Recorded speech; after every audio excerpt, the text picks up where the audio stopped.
এসো আজকের ক্লাসে আমরা ইংরেজি বানানের নিয়ম শিখি। সি এর উচ্চারণ কোথায় আমরা ক করব, কোথায় দন্ত স করব আর কোথায় তালব্য স করব, এগুলো নিয়মের মাধ্যমে জেনে নিই। নিয়ম 1, সি এর পর ই আই ওয়াই থাকলে সি এর উচ্চারণ দন্ত স এর মতো হয়। চলো উদাহরণ ফলো করি, তাহলে ব্যাপারটা খুব সহজেই বুঝতে পারবো। সেন্ট, সেন্ট। দেখো এখানে আমরা সি এর পরে ই বর্ণটা দেখতে পাচ্ছি, এই জন্য এখানে সি এর উচ্চারণ করতে হবে দন্ত স। সেন্ট মানে টাকা বা ডলার।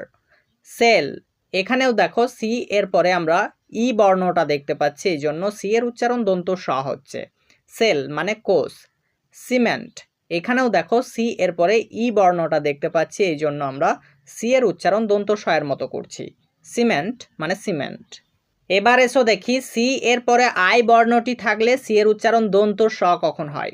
যেমন সিটি, সিটি, এখানে সি এর পরে আই রয়েছে, এই জন্য দন্ত স উচ্চারণ হচ্ছে সিটি মানে শহর। সাইট মানে জায়গা। সিনেমা মানে চলচ্চিত্র। সার্কেল মানে বৃত্ত। তো প্রত্যেকটা উদাহরণে সি এর পরে আই লেটারটি দেখতে পাচ্ছি, এই জন্য সি এর উচ্চারণ হয়ে যাচ্ছে দন্ত স। এবার চলো দেখব সি এর পরে যখন ওয়াই লেটারটি থাকে তখনও কিন্তু দন্ত স উচ্চারণ হবে। যেমন সাইকেল, সাইকেল মানে সাইকেল। সাইক্লিক মানে বিত্তস্ত। আইসি মানে বরফ। ডেলিকেসি মানে সূক্ষ্মতা। তো এখানে দেখো চারটে উদাহরণের মধ্যেই আমরা সি এর পরে ওয়াই লেটারটি দেখতে পাচ্ছি, এখানে কিন্তু সি এর উচ্চারণ হয়ে যাচ্ছে দন্ত স এর মতো। তো আশা করি এই নিয়মটা তোমাদের মাথায় থাকবে। সি এর পরে ই আই ওয়াই এই তিনটা যদি বর্ণ দেখতে পাই তাহলেই আমরা সি এর উচ্চারণ করব দন্ত স এর মতো। এবার চলো আমরা জেনে নিই সি এর উচ্চারণ কোথায় আমরা তালব্য স এর মতো করব। কোনো শব্দে সি এর পর যদি একাধিক ভাওয়েল থাকে তাহলে সেই ক্ষেত্রে সি এর উচ্চারণ তালব্য স হবে।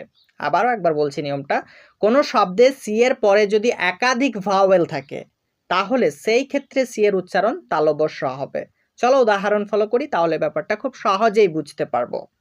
ওসন, ওসন, একটু ভালোভাবে লক্ষ্য করো, এখানে দেখো আমরা সি এর পরে একাধিক ভাওয়েল পাচ্ছি, ই এবং এ, এই দুইটাই কিন্তু ভাওয়েল, তাই এখানে সি এর উচ্চারণটা কি হচ্ছে, হ্যাঁ তালব্য স এর মতো হচ্ছে। ওসন এর অর্থ হচ্ছে মহাসাগর। এবার চলো পরের উদাহরণটা দেখি। প্রেসেস, প্রেসেস, একটু ভালোভাবে লক্ষ্য করো, এখানে আমরা সি এর পরে একাধিক ভাওয়েল পাচ্ছি, আই ও ইউ, এখানে তিনটা ভাওয়েল রয়েছে, এই জন্য সি এর উচ্চারণ হয়ে যাচ্ছে তালব্য স এর মতো। প্রেসেস অর্থাৎ মূল্যবান। স্পেশাল, স্পেশাল, একটু ভালোভাবে লক্ষ্য করো, এখানেও আমরা সি এর পরে একাধিক ভাওয়েল পাচ্ছি, আই এবং এ, এই জন্য সি এর উচ্চারণ হবে তালব্য স। স্পেশাল অর্থাৎ বিশেষ। গ্রেসেস, গ্রেসেস অর্থাৎ করুণাময়। তো এখানে আমরা চারটে উদাহরণের মধ্যেই সি এর পরে একাধিক ভাওয়েল পাচ্ছি, এই জন্য সি এর উচ্চারণ হয়ে যাচ্ছে তালব্য স।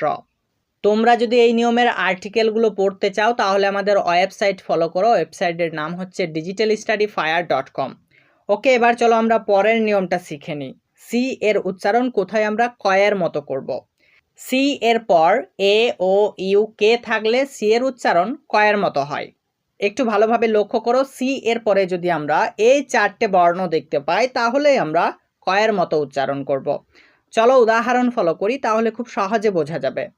ক্যাট, ক্যাট, এখানে দেখো সি এর পরে আমরা এ বর্ণটা দেখতে পাচ্ছি, এই জন্য সি এর উচ্চারণ কয়ের মতো হবে। ক্যাট মানে বিড়াল। তেমনি করে আমরা বলতে পারি ক্যাপ মানে টুপি, ক্যান মানে পাড়া, কাউ, এখানে দেখো সি এর পরে ও বর্ণটা দেখতে পাওয়া যাচ্ছে, তাই এখানে সি এর উচ্চারণ হবে ক। কাউ মানে গরু। কাঠ, কাঠ, এখানে দেখো সি এর পরে ইউ বর্ণটা দেখতে পাচ্ছি, এই জন্য সি এর উচ্চারণ হবে ক। কাঠ মানে কাটা। লক, লক, এখানে সি এর পরে কে বর্ণটা দেখতে পাওয়া যাচ্ছে, তাই সি এর উচ্চারণ করতে হবে ক। লক মানে তালা। ব্যাক, ব্যাক মানে পিছন। তো আমরা সি এর পরে যখনই এই চারটে বর্ণ দেখতে পাবো তখনই কিন্তু কয়ের মতো উচ্চারণ করতে হবে। এবার চলো আমরা পরের নিয়মটা জেনে নিই। শব্দের শেষে সি থাকলে সি এর উচ্চারণ ক হয়। যেমন পিকনিক, পিকনিক মানে চড়ুই ভাতি, তো এখানে পিকনিক এর শব্দের শেষে আমরা সি বর্ণটা দেখতে পাচ্ছি, তাই কয়ের মতো উচ্চারণ করতে হবে। তেমনি করে বলা যাবে স্পেসিফিক, স্পেসিফিক মানে নির্দিষ্ট। চলো আর কোথায় আমরা সি এর উচ্চারণ ক এর মতো করব জেনে নিই। সি এর পরের বর্ণটি যখন কনসনেন্ট হয় তখনও তার উচ্চারণ ক এর মতো হয়। যেমন ক্লাস, ক্রিম, ডিফেক্ট। তো এখানে দেখো প্রত্যেকটা সি এর পরে আমরা একটা করে কনসনেন্ট দেখতে পাচ্ছি, এই জন্য সি এর উচ্চারণ হয়ে যাচ্ছে ক। এবার আমরা জানবো জি এর উচ্চারণ কোথায় গ আর কোথায় বর্গীয় জয়ের মতো করতে হয়। চলো নিয়মগুলো আয়ত্ত করে নিই। জি এর পরে ই, আই, ওয়াই ভাওয়েলগুলো থাকলে জয়ের মতো উচ্চারণ হয়। চলো উদাহরণ ফলো করি। জেনারেল, এখানে দেখো জি এর পরে ই বর্ণটা দেখতে পাচ্ছি আর জি এর উচ্চারণ হয়ে যাচ্ছে জয়ের মতো। জেনারেল মানে সাধারণ। তেমনি করে বলা যাবে জিওগ্রাফি মানে ভূগোল, জিন মানে বংশাণু। তবে এর ব্যতিক্রমও পাওয়া যায়, যেমন গেট। এখানেও দেখো জি এর পরে ই বর্ণটাই দেখতে পাচ্ছি, এখানে কিন্তু জি এর উচ্চারণ গ হয়ে গেছে, তো এটা হচ্ছে তার ব্যতিক্রম। এবার চলো দেখি জি এর পরে যখন আই থাকে তখন তার উচ্চারণ কেমন হয়। যেমন জায়ান্ট, এখানে দেখো জি এর পরে আই রয়েছে, জি এর উচ্চারণ হচ্ছে জয়ের মতো। জায়ান্ট মানে দ্বৈত। তেমনি করে বলা যাবে জিরাফ মানে জিরাফ, রিলিজন মানে ধর্ম। তো প্রত্যেকটা উদাহরণে জি এর পরে আমরা আই লেটারটি দেখতে পাচ্ছি আর জি এর উচ্চারণ হচ্ছে জয়ের মতো। তবে এর ব্যতিক্রমও পাওয়া যায়, যেমন গিফট, গিভ। দুইটা উদাহরণে জি এর পরে আই রয়েছে কিন্তু এখানে জি এর উচ্চারণ হয়ে যাচ্ছে গয়ের মতো। জি এর পরে যখন ওয়াই লেটারটি থাকে তখনও কিন্তু জয়ের মতো উচ্চারণ হয়। চলো উদাহরণ ফলো করি।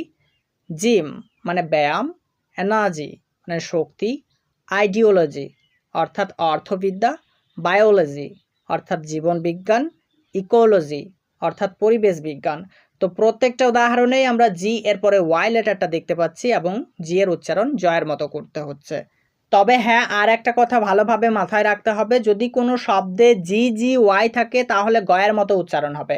যেমন ফগি, ডগি। দুইটা উদাহরণের মধ্যে জি জি ওয়াই দেখতে পাচ্ছি আর জি এর উচ্চারণ গয়ের মতো করতে হচ্ছে। কোনো শব্দের শুরুতে জি এইচ থাকলে গয়ের মতো উচ্চারণ হয়।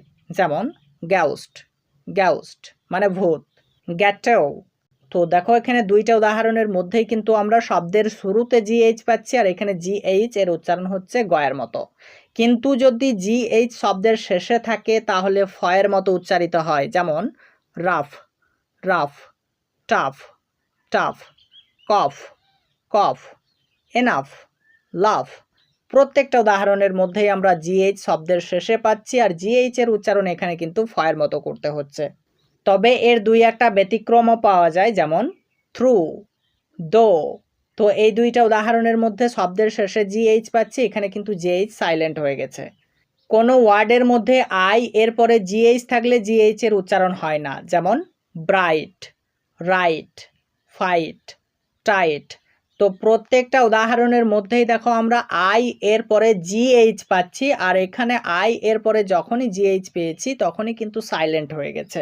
তো এই কথাটা একটু ভালোভাবে মাথায় রাখতে হবে, যখনই আই এর পরে জিএইচ থাকবে সেই জিএইচ সাইলেন্ট হয়ে যায়।